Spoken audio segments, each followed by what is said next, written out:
कायर व्यक्ति जीवन में कभी भी आध्यात्मिक उन्नति नहीं कर सकता। अध्यात्म कायरों और अकर्मण्यों का मार्ग नहीं, किंतु कायरता और अकर्मण्यता का त्याग करने वालों का मार्ग है।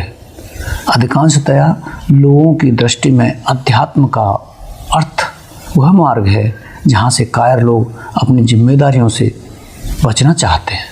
अध्यात्म का मतलब छोटी जिम्मेदारियों से बचना तो नहीं, किंतु मोटी मोटी जिम्मेदारियों का त्याग कर एक बड़ी जिम्मेदारी उठाने का साहस करना अवश्य है। सोचो, अध्यात्म यदि कमजोर लोगों का ही मार्ग होता तो फिर बलवान में ही शेर के दांत गिन लेने की सामर्थ्य रखने वाले भगवान महावीर और भगवान बुद्ध जैसे लोग इस पथ पर ना गुजरे होते। स्वयं की चिंता को त्याग कर स्वयं भू के चिंतन का नाम ही अध्यात्म है। सही अर्थों में स्वयं के कष्टों का विस्मरण कर समझ। जीवन में प्रसन्नता का एक सबसे बड़ा नियम यह है कि हमें व्यवस्थित दिनचर्या में जीना आ जाए। अव्यवस्थित दिनचर्या का अर्थ है तनाव भरी रात्रि। एक अव्यवस्थित दिनचर्या के अभाव में गहरी निद्रा का आनंद ले पाना संभव नहीं। प्रसन्नता राज से नहीं, व्यवस्थित काज से मिला करती है। अपने कार्य को समय पर करना सीखो और दूसरों के ऊपर मत छोड़ो। आज के समय में व्यक्ति जिस प्रकार अशांत, परेशान और हैरान है, उसका कारण वह स्वयं ही है। हमारी अव्यवस्थित दिनचर्या ही हमारे जीवन में तनाव का एक मुख्य कारण है। कार्य को समय पर न करना और स्वयं न करना, यह आज तनाव और शांति का प्रमुख कारण है और यह लोगों की स्टाइल बन गया है। इसी वजह से व्यक्ति का दिन का चैन और रात की नींद गायब रहती है।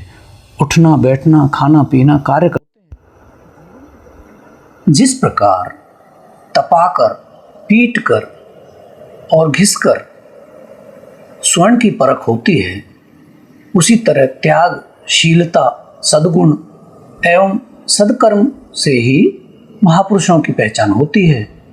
जो परहित के लिए स्वयं के सुख एवं संपत्ति को त्यागना जानते हैं, जिनका व्यवहार सदैव सौम्यता से भरपूर है, सद्गुण ही जिनके जीवन की प्राप्ति एवं सद्कर्म ही जिनके जीवन का ध्येय है, वही तो महापुरुष हैं।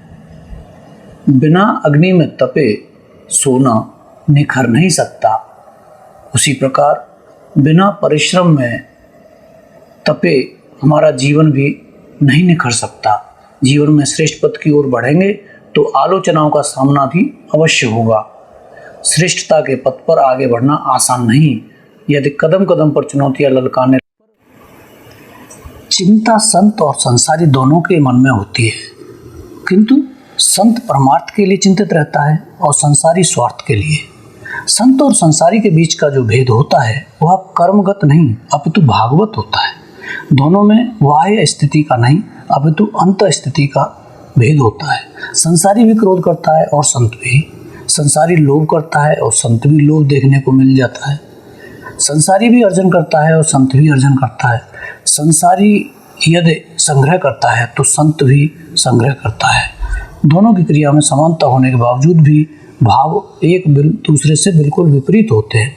यदि आपके जीवन में भी संग्रह है, लोभ है, पर आप अपने द्वारा अर्जित संपत्ति का उपयोग परहित में करते हैं, आप उन वस्तुओं का उपयोग स्वार्थ में नहीं अपितु परमार्थ में करते हैं और आप दूसरों की खुशी में ही अपनी खुशी मांगते हैं।